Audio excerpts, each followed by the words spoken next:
Bonjour à toutes et à tous, bienvenue à la séance 4 du module 15 de la méthode heuristique des mathématiques. Au programme de nos activités ritualisées, l'écriture de chiffres en lettres et représenter les nombres avec la fleur des nombres. C'est parti!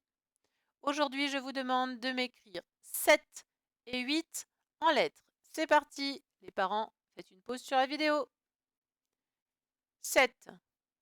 Ça s'écrit comme ceci. Vous vous souvenez, c'est le mot que vous aimez bien épeler parce qu'il a un côté un petit peu rigolo quand on l'épelle. S-E-P-T. Je vous vois déjà sourire. Et pour écrire 8, eh bien, on n'oublie pas la lettre muette, le H muet, H-U-I-T, 8. Bravo les enfants!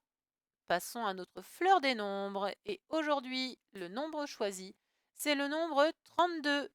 Je compte sur vous pour me représenter 32 de différentes manières. N'hésitez pas à utiliser du matériel chez vous. Faites une pause sur la vidéo les parents pour laisser du temps à votre enfant de me trouver 6 façons de faire 32. Alors pour faire 32, je pouvais donc dans un premier temps utiliser les cartes. Ici j'ai 3 dizaines et 2 unités. 3 dizaines, donc 3 groupes de 10. Et 2. Je prends donc la carte 2. Ici, 10 plus 10 plus 10 plus 2, ça fait 32. Je pouvais donc utiliser aussi ceci pour trouver, pour représenter en dizaines et unités. On a dit qu'il y avait 3 dizaines. 1, 2 et 3. Et 2 unités. Je prends donc 2 petits carrés. Ici, j'ai donc toujours 10 plus 10 plus 10 plus 2. Cela fait 32. De la même façon, je peux utiliser les pièces et les billets.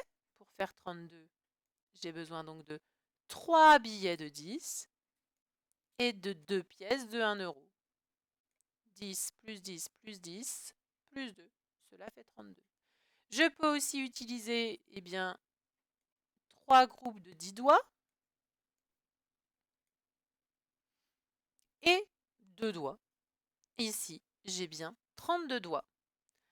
Avec la BAC, j'ai mes 2 unités et mes 3 dizaines. J'ai donc 32.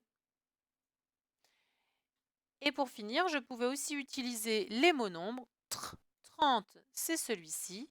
Je n'oublie pas le trait d'union pour écrire ensuite mon mot de 32. Bravo les enfants, je suis certaine que vous avez trouvé plein de façons de faire 32. Passons maintenant au calcul mental. Et aujourd'hui, nous allons découvrir un autre voleur. C'est le 8. Alors, comment est-ce que nous pouvons calculer rapidement une addition comme celle-ci, 8 plus 7? Les parents, faites une pause sur la vidéo. Pour faire 8 plus 7, je représente mon 8 et mon 7 avec des jetons. Et je vous rappelle que tous les chiffres, enfin presque tous les chiffres, n'ont qu'une envie, c'est de devenir un 10. Ils ont un rêve, devenir un 10. Et pour devenir un 10, lui, il va falloir qu'il vole 2 jetons, parce qu'il lui en manque 2 pour faire un groupe de 10. Il est un peu plus voleur que le nombre 9. Donc, il va aller piquer 2 jetons à son voisin.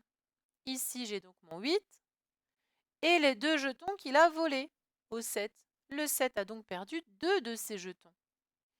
On peut donc dire que 8 plus 7, c'est la même chose que 10 et 5, puisque si j'enlève 2 jetons au 7, il ne m'en reste plus que 5. Et cela fait donc 15.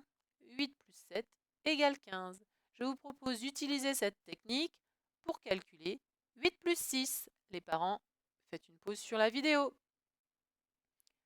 Si on utilise la technique du voleur, je rappelle, pardon, j'ai oublié de mettre ceci. 8 c'est ceci et 6 ceci. 8 décide d'aller voler 2 jetons au 6. Il a volé celui qui était là et celui qui était là. Le 8 devient donc un 10, pardon. Le 8 est devenu 10. Et le 6, qui en a perdu 2, est devenu un 4. Si on fait 6 et qu'on en enlève 2, il en reste 4. J'ai ici donc un groupe de 10 et 4. Cela fait donc 14. 8 plus 6 égale 14. N'hésitez pas à vous entraîner à faire d'autres calculs chez vous pour additionner 8 et reprenez aussi des additions avec 9. Nous sommes à la séance 4, donc c'est l'atelier 4. Et aujourd'hui, nous allons faire des petits calculs. Je vais vous demander de faire très attention. Il y a des additions et ici des soustractions. Il n'y a pas de temps limité. Prenez le temps dont vous avez besoin. Et si cela est trop long, vous pouvez aussi choisir de ne faire que 2 fiches ou 3 fiches, comme vous le souhaitez. N'hésitez pas à utiliser du matériel si ça c'est trop compliqué pour certains, ou la bande numérique. Prenez ce qui vous arrange pour trouver les réponses à ces calculs. Et n'oubliez pas, ici on a 9 plus 2, utilisez la technique du voleur. Ici on a 9 plus 1, ça normalement on connaît par cœur, les amis du 10, etc. N'oubliez pas toutes les techniques que nous avons déjà vues. Les parents, faites une pause sur la vidéo.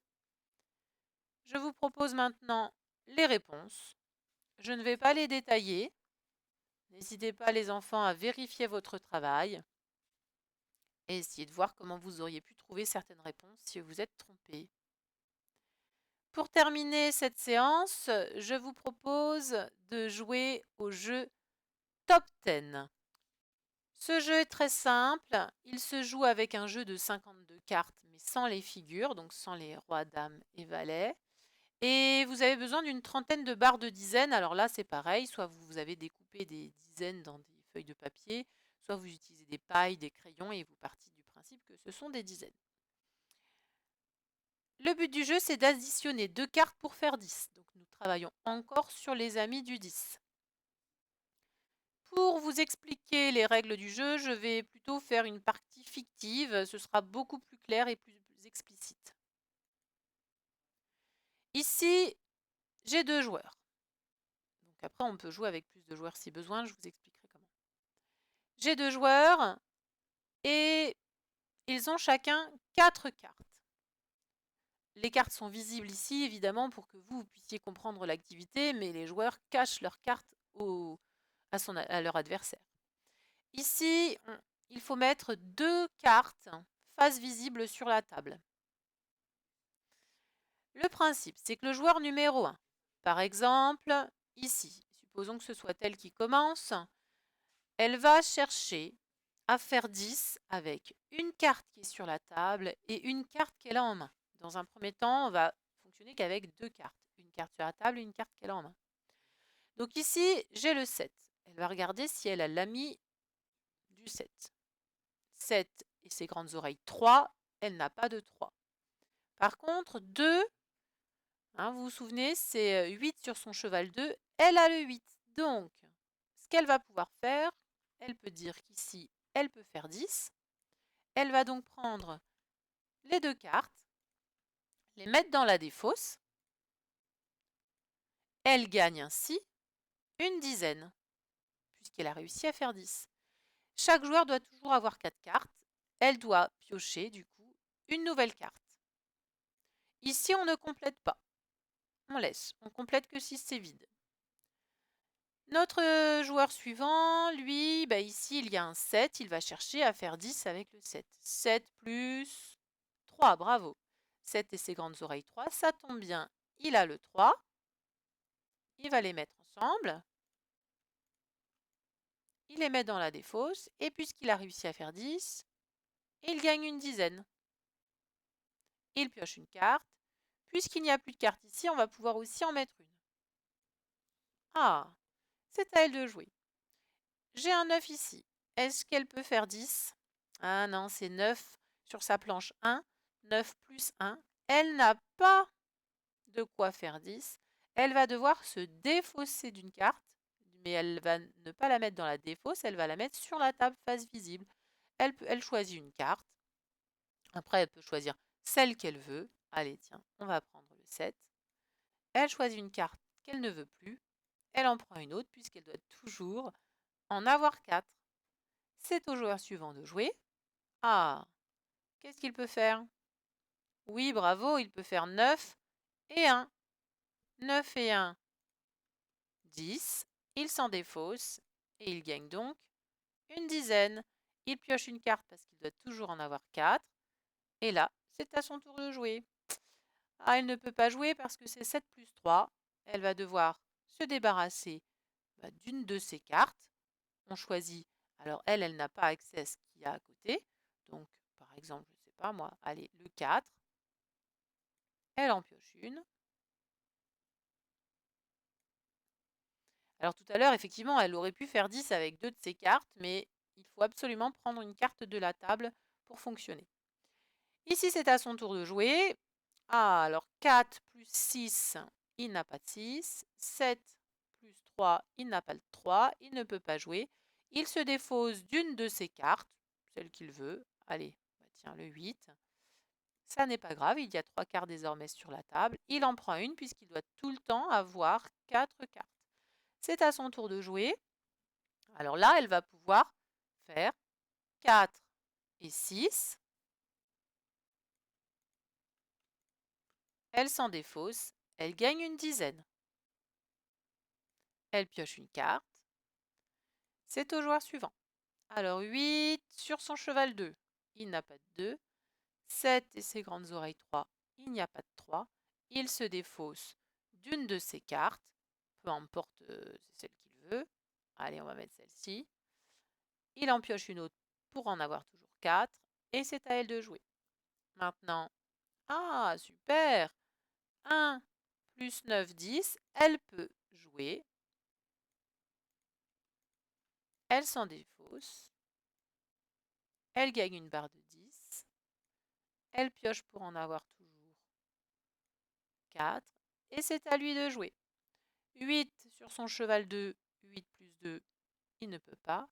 7 avec ses grandes oreilles 3. 7 plus 3 égale 10. Il ne peut pas. Que doit-il faire? Tout à fait, il va se défausser d'une carte. S'il est malin, il vaut mieux se défausser du 5 puisqu'il voit qu'il a un autre 5 et qu'au prochain coup, si son adversaire n'a pas pris sa carte, il pourra faire un groupe de 10. Il se défausse, il prend, et ainsi de suite. Et à la fin, bien, on compte celui qui a eu le plus de dizaines. Ici, ce joueur-là a eu deux dizaines, ça s'écrit 2 dizaines et 0 unité, il a donc 20 points. Ce joueur-là a une de 3 dizaines, et il n'y a pas de jeton isolé, et ce joueur-là a donc obtenu 30 points. On peut donc dire que c'est ce joueur-là qui a gagné. Je vous laisse jouer avec vos parents à ce jeu et je vous dis à très bientôt pour une nouvelle vidéo.